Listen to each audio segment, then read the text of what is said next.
Non, mais ce début d'année est placé sous le signe du DTV chinois, qu'est-ce que vous voulez que je vous dise? Moi je prends, hein, j'accepte mon sort.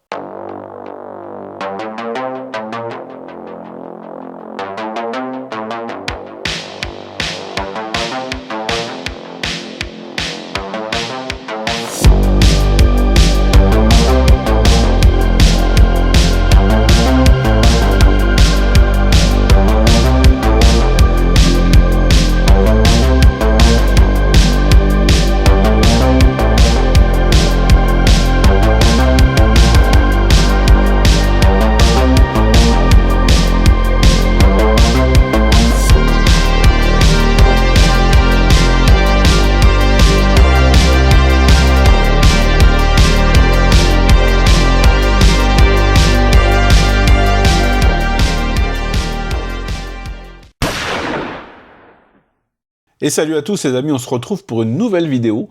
On va parler encore une fois d'un DTV chinois. Alors je triche un peu, il n'est pas sorti en 2026, mais en fin 2025. Mais en tout cas, c'est un pur descendant de Crazy Little Flower que j'avais adoré, qui était sorti en 2023, qui avait vraiment été un gros coup de cœur.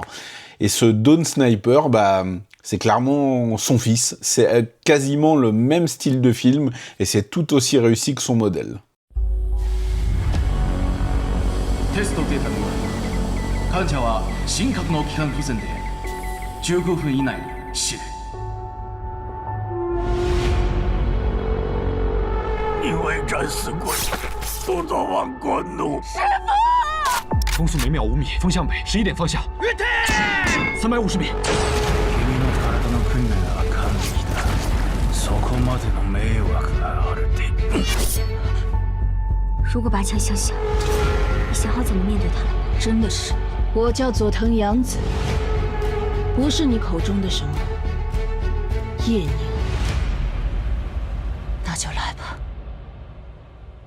妹妹。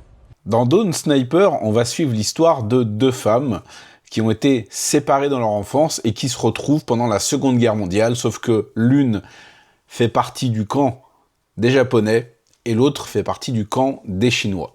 Ce sont deux sœurs jumelles et vraiment, je vous dis que c'est le fils de Crazy Little Flower, c'est vraiment le fils. On va suivre là aussi deux sœurs jumelles qui ont été séparées dans leur enfance et qui se retrouvent pendant la Seconde Guerre mondiale. C'est vraiment le même schéma narratif, même si quelques petites choses vont différer ici et là. On est dans le même genre de film, il est lui aussi disponible sur iQIYI, il dure moins d'1h30, il fait 1h20, 1h25, quelque chose comme ça, voire même un petit peu moins.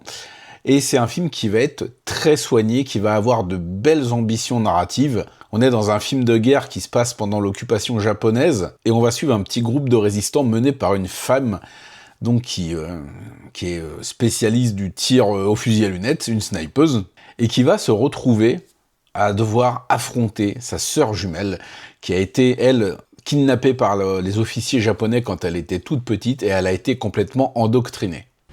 欧州召喚の新任会長です。理事会について相談に来られました。只要我还活着一天，只要我还拿得起枪，我就绝对不会让你们这些侵略者前进半步。在帝国的光辉下，过去和感情毫无意义。只有千千万万中国人团结起来，才能把侵略者赶出中国，重振华夏。血战到底，誓死为国。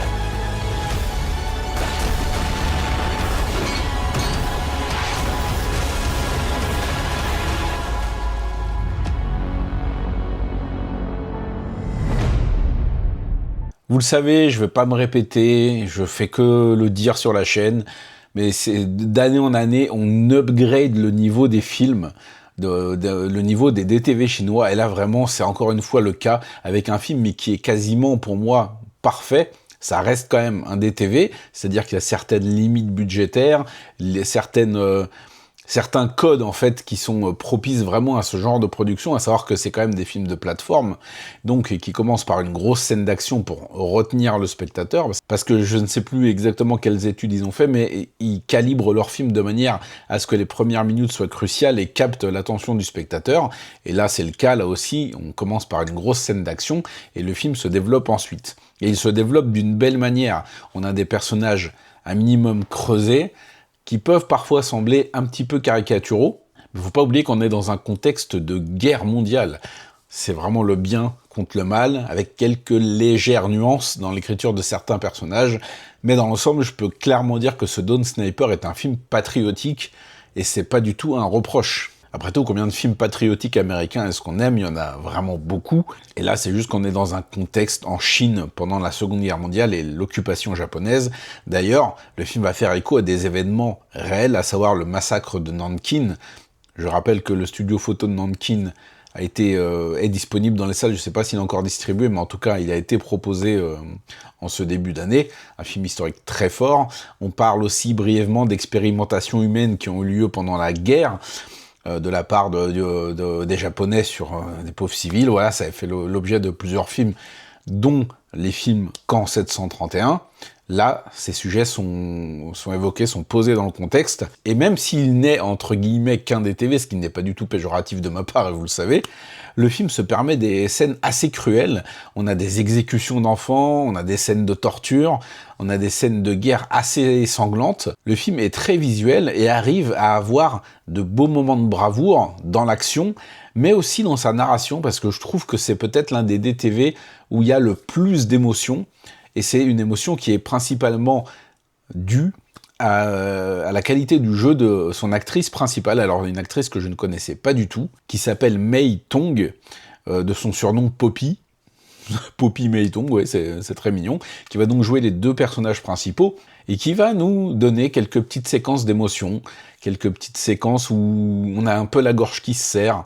Alors, non, c'est pas un film à Oscar avec des grandes prestations d'acteurs, mais je trouve qu'un soin a été posé pour l'émotion, mais comme Crazy Little Flower en fait. C'est vraiment un rip-off parfaitement maîtrisé qui arrive quand même à avoir sa personnalité, même si certains codes narratifs se retrouvent dans les deux films.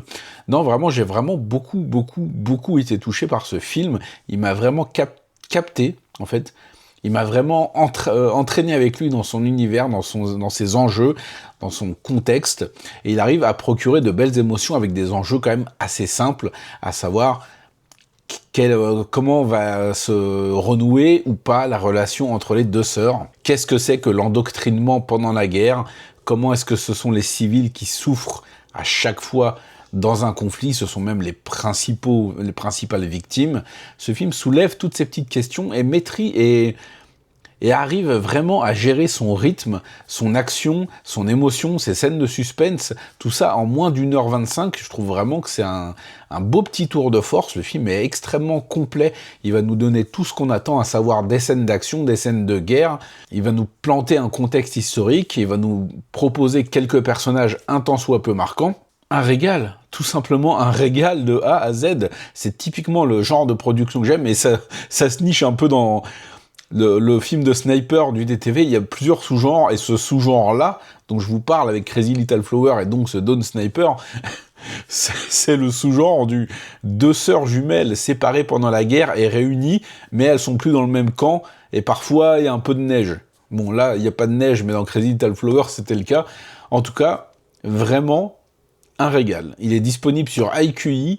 Ça a été pour moi un beau coup de cœur. Alors c'est un pur DTV chinois, donc c'est-à-dire que c'est assez resserré dans ses effets, mais là ça se permet beaucoup de choses, je trouve, au niveau narratif, au niveau émotionnel, au niveau de l'action. Il y a des belles scènes de guerre, assez ambitieuses même, j'ai trouvé, même si j'ai pas trouvé le budget du film, mais on imagine, voilà, que c'est pas forcément très élevé. D'ailleurs, c'est tout à fait le même style d'univers que Crazy Little Flower, quasiment parfois au décor près, c'est-à-dire une ville pendant la Seconde Guerre mondiale, tout simplement, quelques endroits bien spécifiques, quelques plans dans la nature aussi, ce qui est plutôt appréciable. Bref, pour moi, ce Dawn Sniper, ça s'ajoute à la liste qui commence à devenir vraiment longue, comme ma bite, du genre du DTV chinois, un genre qui ne cesse de m'émerveiller depuis plusieurs années. Donc vraiment, je vous invite, si vous êtes curieux, si vous avez envie de voir un petit peu autre chose dans les films d'action, dans les films de guerre, voyez ce que le DTV nous propose, et c'est souvent de très belles choses comme ce Dawn Sniper. En tout cas, si vous l'avez vu, je vous invite vraiment à me laisser vos commentaires pour savoir si vous avez été aussi emballé que moi, ou si je vous le fais découvrir par le biais de cette vidéo, Je lirai avec plaisir vos retours une fois que vous l'aurez visionné, tout simplement. Et voilà, on continue sur cette année 2026 qui décidément est pleine de régalades. D'autant plus que le jour où on enregistre là, à savoir le dimanche 18, on a eu ce matin un premier trailer pour Northeast Police Story 3 avec Tsemu, et ça s'annonce magnifique, tout simplement. Donc ouais, je pense que 2026 va être vraiment une belle année pour le DTV, même si là, Dawn Sniper, c'est fin 2025, mais bon, on n'est pas à quelques mois près, on va pas pinailler, et peu importe quand ont été faits les bons films, hein, vous me direz. Bon allez, sur ce, je vous laisse. N'hésitez pas à vous précipiter sur IQI, voire même à prendre un abonnement, parce que ça vaut vraiment clairement le coup. Et moi, je vous dis à la prochaine, on se retrouvera pour parler de cinéma asiatique, parce que vous savez que ça déchire. Salut!